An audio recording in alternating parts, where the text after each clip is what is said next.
সকলে আজি ইমান দিনৰ পৰা কাম কৰি থকাৰ পিছত ফিক্স পে কথা তেওঁলোকে কৈছে। তেওঁলোকে 5 দফীয়া এটা দাবী আছে। মই গাই দিছোঁ যে শক্তি খণ্ডৰ কৰ্মী চাকৰি নিয়মীয়াকৰণ কৰিব লাগে। নিয়মীয়াকৰণ নোহোৱা পৰ্যন্ত সমকামৰ কাৰণে সমমৰ্যাদা তেওঁলোকক দিব লাগে।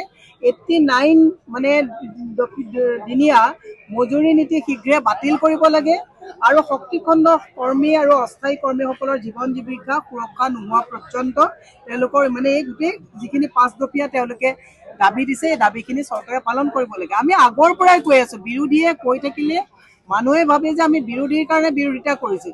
যেতিয়া স্মাৰ্ট মিটাৰ ইয়াত ইনষ্টল কৰাৰ পৰ্যায়টো আহিছে তেতিয়া আমি কৈছোঁ যে স্মাৰ্ট মিটাৰৰ ইনষ্টলেশ্যনৰ গোটেই 1000 কোটি টকাৰ কাম কাক দিয়া হৈছে? আদানীক দিয়া হৈছে।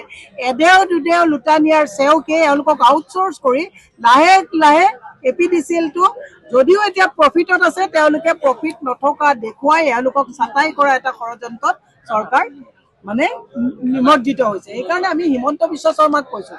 হিমন্ত বিশ্ব শৰ্মাই কৈছে যে অসমত প্ৰতিবাদ নাই। প্ৰত্যেক দিনাই স্বচ্ছলত প্ৰত্যেকটো সংগঠন প্ৰত্যেকটো সংস্থা অনুষ্ঠান সকলোৱে ইয়াত আজি প্ৰতিবাদ কৰি আছে।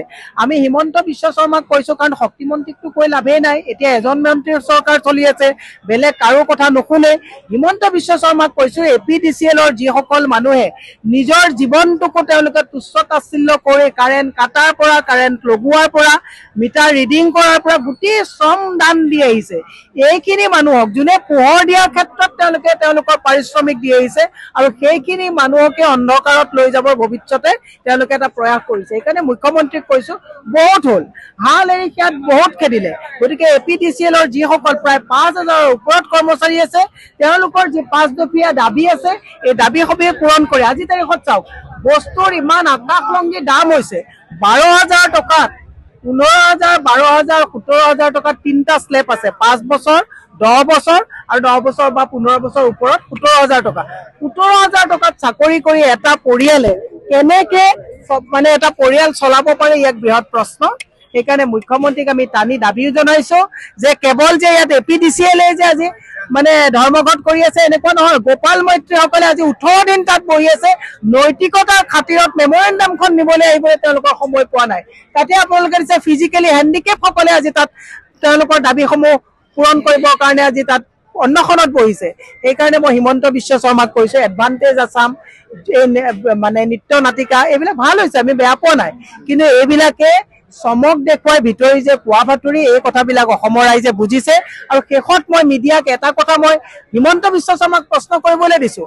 তেওঁ কাৰ্যকাল মাত্ৰ আছে 1 বছৰ। তেওঁ 20 বছৰৰ কাৰণে আমাৰ বনবিলাক যে ধাৰত মানে মডৰেজ দি পেলাই ধাৰ লৈছে, 20 বছৰলৈ যে যুৱ প্ৰজন্মই ধাৰৰ বোজা ল'ব লাগিব এই কথাটো তেওঁ সুধিব লাগে যে 20 বছৰলৈ কি যুক্তিত তেওঁ আমাৰ ৰাজহুৱা বনবিলাক মানে তেওঁ মডৰেজত দিছে। এই কথাবিলাক অসমৰ ৰাইজে বুজি পালে ভাল। আমি ঝুমুৰ নৃত্য আমি চাই খুব ভাল পাইছোঁ, ভাল হৈছে। কিন্তু ঝুমুৰ নৃত্যৰ সমান্তৰালভাৱে ST ষ্টেটাছ দিয়াৰ 351 টকা চাহ জনগোষ্ঠীৰ লোকসকলক তেওঁলোকৰ দৈনিক মজুৰি দিলে আৰু আমি সুখী হ'ম এই কথাখিনি জনাইছোঁ। আৰু APDCL যাতে এডেও দুডেওকে যাতে আদানীৰ হাতত যাতে নাযায় এই কথাটোৰ কাৰণে সকলোকে সক্ৰিয় আৰু সজাগ হৈ থাকিবৰ কাৰণে আমি আহ্বান জনাইছোঁ। अन्नपूर्णा काव घी देश के हर एक खाने को लजीज बनाता है।